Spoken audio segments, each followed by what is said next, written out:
What up, guys? SNK here with some Hearthstone today. And back by, I don't know, popular demand, but just by demand or something, Goobkill's here with me. I think we're going to start doing this on a weekly basis. I think this is, the series did all right. I would like to see a couple more views on it, but that being said, I do it more for the fun than the views. But what's up, Goop?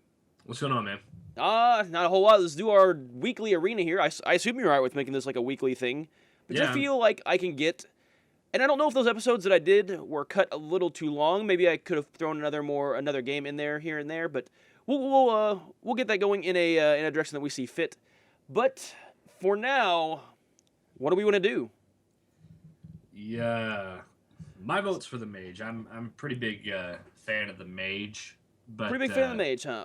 I like Warlock. Warlock to me is an interesting choice, but it almost forces you to either go like super control or super aggro, and then honestly I think it makes you go super aggro because it's risky when you don't have a choice in the cards. Yes. Rogue, I think Rogue's just kind of there. Like, I don't like the Rogue power that much, and the cards, I like the Rogue cards better than I do than the Rogue power. What was it called? Rogue so far is like by far my favorite in constructed format. But I do not. Again, that's one of those decks that you have to really set up. Yeah. Well, let's go. Do we have any idea how we're gonna play the Mage before we go in? Because let's go Mage. I think we go Mage. Mage gives you a lot of variety. You got because we can play control if we wanted to, and I guess we could play sort of an aggro-ish thing. But I think it's gonna lead. Mage is gonna lead itself more towards control. Yeah, you're a little bit more open, and the hero power is pretty versatile. I really like the hero power. I think it's one of the better ones in my opinion. Yeah. So Mage it is. Let's choose this bitch. All right. Now, I think for me this is either between the Mage or the Counterspell. The Stampeding Kodo is good. I had a bad experience with it in my first deck, just because I kind of got held onto it and didn't have anything to do with it. The Kirin Mage is my first vote. As bad as I... Yeah, well, I mean, you've got... The Counterspell is not necessarily the best secret. But it forces them to play to waste a card. That's true. You never don't get card. You never break bad with that card. You never have a bad card advantage on that because you're always getting rid of a card. True, but then it really gets down to, because it's 1 for 1. Yes. It really gets down to, would the Kirin Mage be more useful in situations than the actual Counterspell or whatever you're countering? Like, will the Kirin Mage be more of a threat than what you would have countered with Counterspell? See, I think so because he also gives us. I mean, we have to think about him too. He's going to give us a free card to let us to free up some mana. So he's going to accelerate us. So I mean, if we do get like another Counterspell or something else, we're going to get a free card on a turn we don't necessarily need a free card on, or that we normally wouldn't get a free card on. And he's a 4/3 for 3, which is a good body. And I prefer having more control over what I'm doing rather than the Counterspell, which is really a shot in the dark, and it may not even help you late game. Yes, I agree. So I mean, do you have any affinity for the Stampeding Kodo that I'm not aware of? Or I mean, I like it. It's an alright card. It's a 5-cost card, and late game you're not going to see a lot of 2 or less attack creatures. Well, now it could eat a couple creatures you don't want to see, like a Demolisher or something like that. But that's true. But the Kirin Mage is also a 4/3 on a 3-mana body. That's exactly, yeah. That's kind of where I'm at. I think this is an easy choice. We just kind of overthought it a little bit. Yeah. But I'm not a big fan of the Stranglethorn Tiger, to be honest with you. I mean, he's okay. He doesn't do a whole lot for me. I don't like the Silverback Patriarch. I mean, if you need a taunt, he's fine. I almost say the Mirror Image just to... if we've got any other spells. Yeah, mirror Image is nice. It works. It combos really well with... I can't even remember the name of it, but it's a creature that gets bigger every time you cast a spell. Oh, yeah. I know what you're talking about. And the Mirror Image goes out and protects it, plus makes it bigger. Yep, I think that's an easy choice.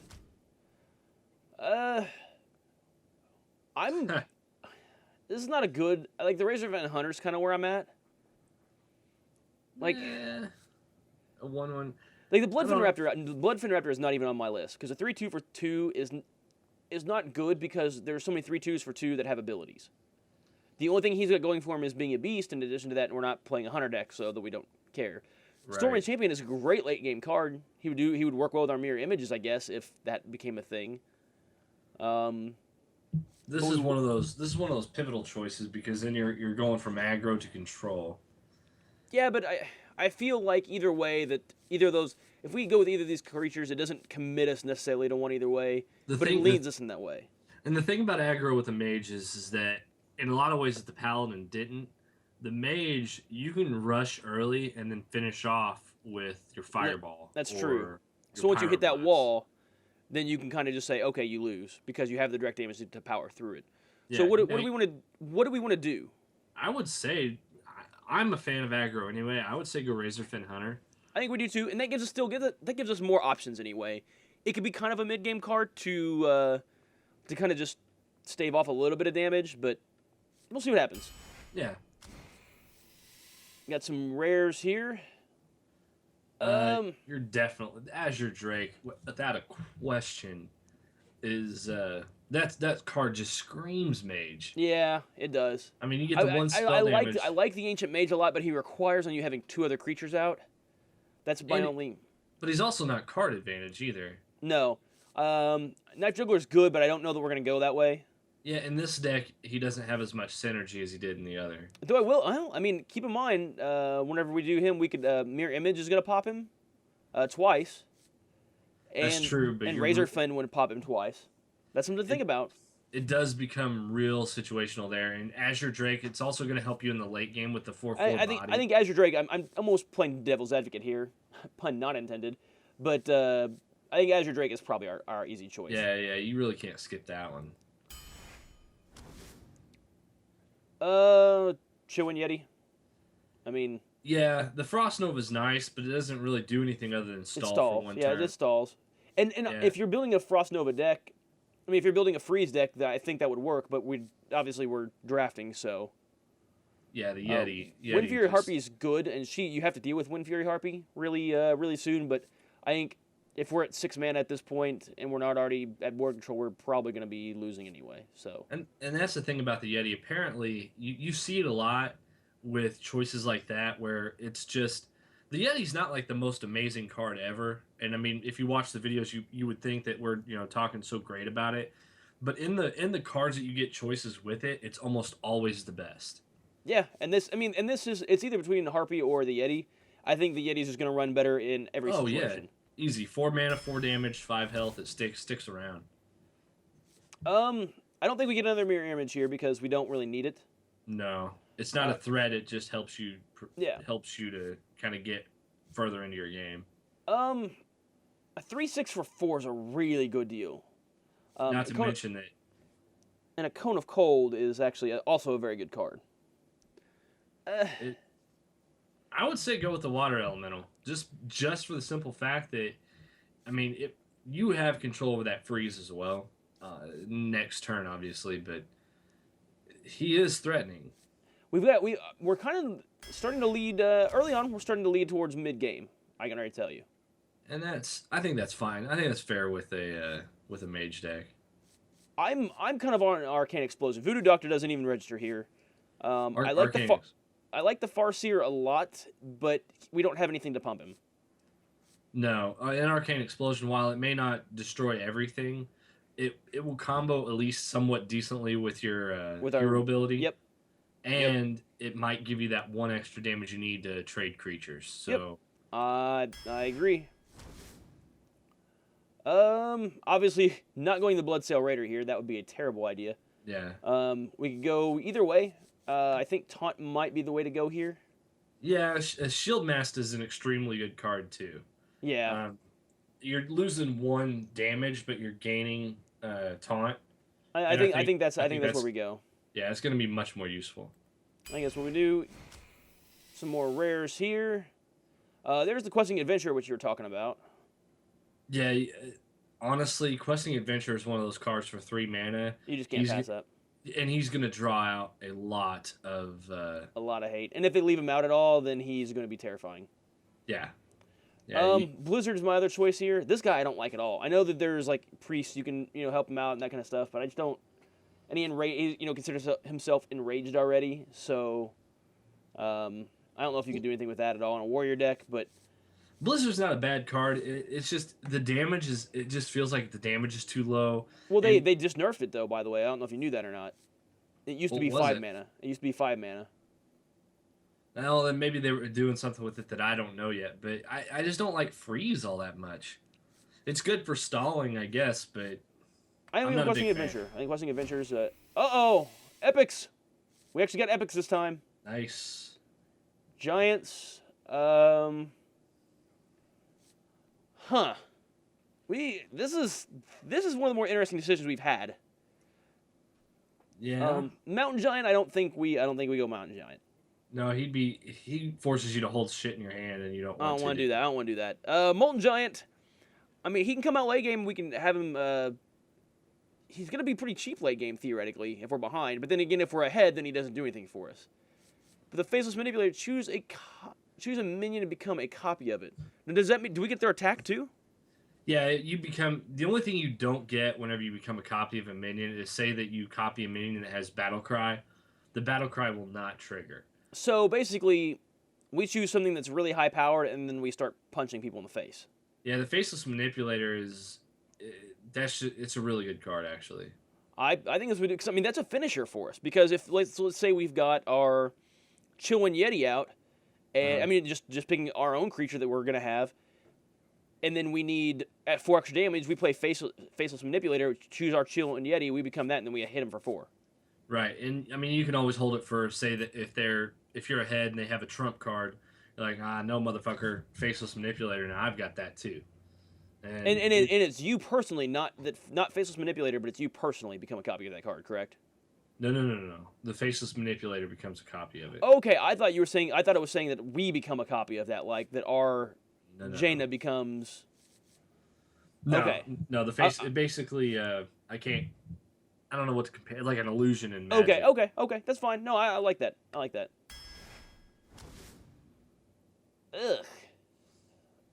Ugh. Yeah, it is gross. I mean, Wind Fury Harpy you do have to deal with, but we're starting to trend in that mid range there. Do we want to trend more early game or more late game? It's obviously between these two because the Bluegill Warrior's fucking awful in a non-Murloc deck. Yeah, Ugh. I like the Tide Hunter. It's card advantage in some respect, but Do we go Harp? I'm gonna leave this one up to you, man, because I don't know. You do have more experience with the game overall. is Arcane Explosion all or All. just Or no. It's just theirs. All enemy minions. okay? Ugh. Damn, that sucks. This is a terrible pack, or whatever you want to call it. A terrible choice. I would say go Harpy. Honestly, The Harpy is going to be more relevant. Yeah, and I think that it's going like you're basically what you're trading is you might take a little bit of early on damage. But if you can get the Harpy out, they have to deal with it instantly. It's going to draw whatever burn that they have. They're taking 8 to the face. Yeah, I mean it's just really the only choice there. I think I'm with you on this one. Novice Engineer. Yeah, easy. That's easy. Ugh. I'm glad that my webcam's not on right now because my face of disgust is just like, The Shield Bearer is not a good card. However, the argument that I can make for it is that you don't have a lot of early game, and since you're sitting kind of mid game, it'll maybe protect you for a little bit on a turn 1 drop where the mirror images couldn't. Yeah. The War Golem is a good finisher, I guess. We already kind of got. Yeah, that's the problem. I think it's between. And this is only a 13th card. We're gonna get. I don't think War Golem needs to be our finisher. I think we're gonna get better cards than a War Golem, and if we get late, we can draft a finisher. You don't need a big ass creature as a finisher anyway. No. I think Tide Hunter is gonna be the way to go.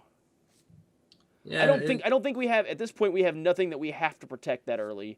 Well, and the Shield Bearer is a 0/4. Yes. Which means that he doesn't do anything but stall. Yes. Like, he's not a threat in any way, shape, or form. That's And the why I don't Warlock Tidehunter could give us card advantage. We could theoretically, let's look at best case scenario with all these cards. Best case scenario with War Golem, he wins us a game because he's giant, and we swing over top, or we kill a creature or two. But he's really expensive. And he's not taunt. Shield Bearer is going to be an 0-4 with taunt. He's going to save us some damage, or protect a creature. Warlock Tidehunter could theoretically kill 2 creatures. Exactly. And the other thing about the War Golem is that he is not taunt. So as expensive as he is, and a lot of times you got to think, okay, well, I'm playing in game, right? Well, you could be down in life in game. And then you get a 7/7, you're like, oh, fucking great. What do I do with awesome. this? Yeah, it's awesome. It's a 7/7, but he's not going to save you. And I will say, keep in mind, where do we get the guy that? The +1/+1. Yeah, I mean, we got the. Never mind. It's not whenever we summon a minion. It's whenever we play a card. So we're only gonna get because we only play 1 card, so we don't get the extra from the summon. But still. All right. Easy enough, I guess. Yeah. Do we go Ice Barrier here? Yeah. It give you a little bit more defense. See, I like the Ancient Brewmaster, but you either have to, you play him in one of 2 ways. You play him by either having a card that you want that has a good battle cry effect, like the Novice Engineer, for instance, and then you play him again and get the battle cry again, or you play him when you don't play a lot of creatures because he's a 5/4 for 4. Yeah. Or you can, I guess, play a really high, you can play him on your Shield Bearer and wait for him to take a little bit of damage and then pop him back in your hand. But I think being a mage, and also having our Kirin Tor mage, we can get a free Ice Barrier. 8 life, essentially. It'll help you transition a lot easier. Ice Barrier is never a wasted card because it's essentially gaining 8 life, and they're going to have to trigger it at some point. So, Yep. Not the greatest card in the world, but okay. Well, definitely not the Tide Collar. My vote for this one is a Swordsmith. You've only got 1 secret as it pertains to this deck. Yes. Granted, the Kirin Tor Mage is a 4/3, but I think Swordsmith, he's high toughness for his casting cost, and he's a creature that if they kill him or if they use destruction on him, you're not completely mad, but they have to deal with him. Yeah, he builds over time. Yep, I'm with you on that. No Magma Rager. I don't like the Magma Rager. No, Not he's situational, but not this deck. I mean, we could go another Ice Barrier. I don't know. I think in a situation like this, you've almost while Ice Barrier is good, It's not going to necessarily win you games.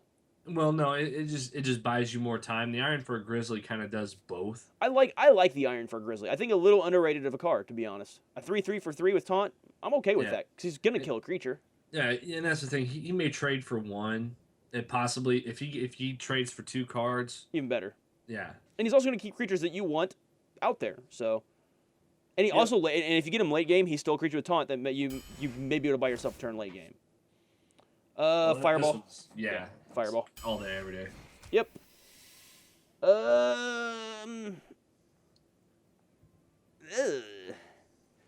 Twilight Drake is fine, but we have a decent amount of 4 casting cost cards already. We got 1, 2, 3, 4 of them. And you got a lot more than the thing with the Twilight Drake. Like I said in the last series, was you really want to hold cards or play a late game type deck. And while this deck is a lot more, I think our curve is a lot better this time around. Yeah. I still don't think that it's going to do what you want it to do. Yeah. And I think Blizzard in this situation is probably... Well, Blizzard's a really good card. Blizzard is a very, very good card. Yeah, I think Blizzard's going to end up doing I think it's going to be the more most for useful you. because Kodo is situational.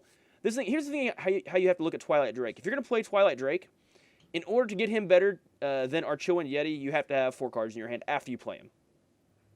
Yeah, it's like he's a shitty version of Chillwind Yeti. He can technically be better, but he forces you, or I guess if turn 4, if you have him in your opening hand, you play him on turn 4, he's maybe like a 4/6 or maybe even a 4/7, but that's not ideal. So yeah, that's like if you've kept cards in your hand, you haven't played something every turn, which isn't ideal. Anyway. And if you get him like late game, he's a 4/1. Who cares? Blizzard. Yeah. Huh. This hand though. Well, can we get good cards? I'd be really excited for good cards. I mean, champion is a win card. We do have a decent amount of creatures. Because I don't like. Yeah. I mean, the Rocketeer ends up being 6 mana for 5 damage to something. So we're gonna run it into something. Let's be serious here. Yeah, but in a lot of ways, that's like a shitty version of Fireball, but it has potential to do more. I like the Rocketeer. It has won me games. Well, But, I mean, I don't think the Young Dragonhawk's even in this. No. But this again, we're getting into the problem is we're pushing later and later game. Which I think the Mage can do. Yes, yeah, because we've got a lot of board clear. We've got some taunt. We've got some card draw. We've got some card advantage. I mean, we're not in a bad spot. For all intents and purposes, the Stormwind Champion is a better card. Yes. Really, I'm gonna leave that one for you, man, because you're gonna be wielding this and it's your gold. But my personal pick, like if it were me, I would go with the Rocketeer just because I like rushing people. Well, and I think it's a smarter play for us though too, because it keeps our mana curve a little lower. I mean, if we get a Pyroblast, we have to take a Pyroblast, so it's going to increase our curve there. And if we get some stupid legendary that's going to be an 8 casting cost legendary, then yeah. I think we go Rocketeer. Honestly, I like the Rocketeer. It's instant damage. It can win you a game, and it's a little cheaper. I think that's what we go with. Okay. Nasty. I mean, like, terrible. I guess the Secret Keeper. The reason I say I guess Secret Keeper is because obviously we're gonna have a couple secrets, maybe a few more if we can. We have to draft more if we draft her. But the thing is other people may have secrets, and that may stop them from playing them. Oh, I didn't even think about that. Yeah. Yeah, the Cold Light Oracle is complete trash. It is absolute awful. The Injured Blade Master is okay. He's a 4/3 for 3. Yeah, but I mean, that's just... And I guess in a priest deck he's okay because you can heal him, but... Yeah. Secret Keeper is the way to go here. It does give us another card. It's a one. It's a 1-drop. At the worst case scenario, it's a 1/2 for 1 that we trade things with or something. Yeah, I'm sure. Do we have a lot of spells? No, not really. I think so. We've got a couple, but he is a 3/2 for 3, or 3/2 for 2 with an ability. It's between those two. I like the Gnomish Inventor. Yeah. Best. If we had more spells, I would say. I mean, we've got 1, 2, 3, 4, 5. So we've got 1/6 of our deck as spells, which I don't know is enough for the Apprentice to matter. I think we go with the Inventor. Yeah. As bad as I hate to pass up on the Apprentice, but here's the thing: is we need to kind of get a couple more secrets because we now have 2 things to feed with secrets. That's true. So, ooh. Yeah, but there's no guarantee that we're going to get any more. That's true, but we're also trending a little higher in our casting cost too. I wouldn't mind having a couple more early drops. Well, Woo! then, in that situation, the Apprentice would actually help in that regard too. Yeah, it's. We don't need the Gnomish Inventor. The Gnomish Inventor is a solid pick, but it's not like the Novice Engineer where it's a 2-drop for 2 cards. I think we do the Apprentice. Yeah, I think that's fine. I mean, that's perfectly acceptable. Flame Strike. You go. Yeah. Flame easy. Strike. Yeah. Tauren Warrior, dude. Yeah, Tauren Warrior's so good. So good. Yeah, I mean, it wasn't even a... Ugh. Dark Iron Dwarf's not bad at all. No, yeah. Well, it's Dark Iron Dwarf, but that's... Okay, so about those secrets that we were hoping on getting... Yep, that's what I was saying. And that's the thing about draft, you know? You just... Wisp, yeah. The Wisp is by far the choice here. Oh, yeah, definitely. Get the Wisp. No, actually, the Ogre Magi, 4/4 for 4 is good. Yep. And a Mage deck, spell damage +1, you can't beat it. Nope. Polymorph. We needed a polymorph. Yep. Um, Elven Archer probably. I don't want two harpies. No, yeah, Elven Archer. I don't like the Elven Archer, but it's definitely the choice here. Um, normally I would say the Ice Bear because of our situation, but we need a silence. Yep. No arguments here, man. Ooh, oh, Acolyte of Pain. Acolyte of Pain. Easy. Yeah, you can pop it at yourself if you Yep, want. that's exactly it. The Fang Creeper's good though.